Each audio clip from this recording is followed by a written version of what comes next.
संदीप क्षीरसागर आपल्या सोबत जोडले गेलेले आहेत।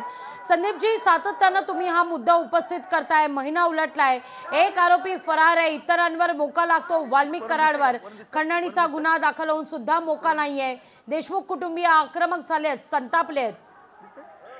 मी पहिल्या दिवशीपासून हा मुद्दा मांडलेला आहे की हे तर मास्टर माइंड ही वाल्मिक कराड आहे। सीडीआर जर तपासले तर हे पूर्णपणे वेल प्लॅन्ड आहे। तिथं तुम्ही सीडीआर तपासले तर ह्यांचे नाव पुढे येतील। म्हणून पहिल्या दिवशीपासून मी सांगतोय की मास्टर माइंड म्हणून, कट कारस्थान म्हणून या वाल्मिक कराडनी ह्याला ह्या गुन्ह्यामध्ये घेतलं पाहिजे। आणि रोष, लोकांमध्ये रोष वाढणार ना। तुम्ही महिनाभर झालं ही सगळ्या गोष्टी झाल्या, ज्या पद्धतीने वाल्मिक कराड सरेंडर होतात एखाद्या फिल्मी स्टाईलनी, लोक हे बघतात चॅनल वरती। मग लोकांमध्ये रोष परत, तुम्ही प्रत्येक, आम्हाला म्हणजे आम्ही काही मोर्चे काढायला कुणाला सांगत नाही, प्रत्येक जिल्ह्यामध्ये त्यांचं ते नियोजन करतात, लोक रस्त्यावरती उतरतात अजून सुद्धा। आणि हे सगळं चित्र स्पष्ट असताना सुद्धा कट कारस्थानमध्ये वाल्मिक कराडला का घेत नाहीत त्या 302 मध्ये, हा सगळ्यांचा प्रश्न पडतोय।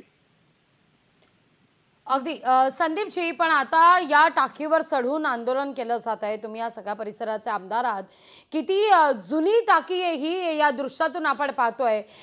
या टाकीवर इतकी लोक जर एकत्र येत असतील तर मात्र तोही धोका संभवतो, ही टाकी कधीही कोसळू शकते, दुहेरी दुर्घटना या ठिकाणी होऊ शकते। तिथे धनंजय देशमुख म्हणतात की टाकीवर चढण्याचा पोलिसांनी प्रयत्न केला तर आपण उडी टाकू खाली, म्हणजे परिस्थिती हाताबाहेर जाताना दिसतेय, पण कुठंतरी गांभीर्यानं पावलं या ठिकाणी उचलणं गरजेचं आहे। हे बघा, अंबेजोगाई की हा मतदारसंघ माझा नाहीये म्हणून ते टाकीची परिस्थिती मला काही माहित नाही तिथली, पण जो लोकांमध्ये रोष येतोय ना, तो रोष म्हणजे आता तो सहन होत नाही लोकांना। आम्ही फिरतोय आमच्या मतदारसंघामध्ये, जिल्ह्यामध्ये किंवा बाकी ठिकाणी, लोक जे बोलतील असं करून दाखवतील।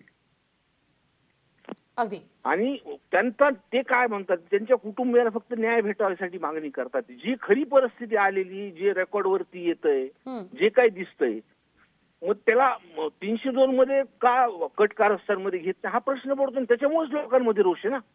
अगदी, हो, अगदी धन्यवाद आमच्याशी संवाद साधलात त्याबद्दल। लोकशाही मराठी, ऐका, पहा, जागरूक रहा।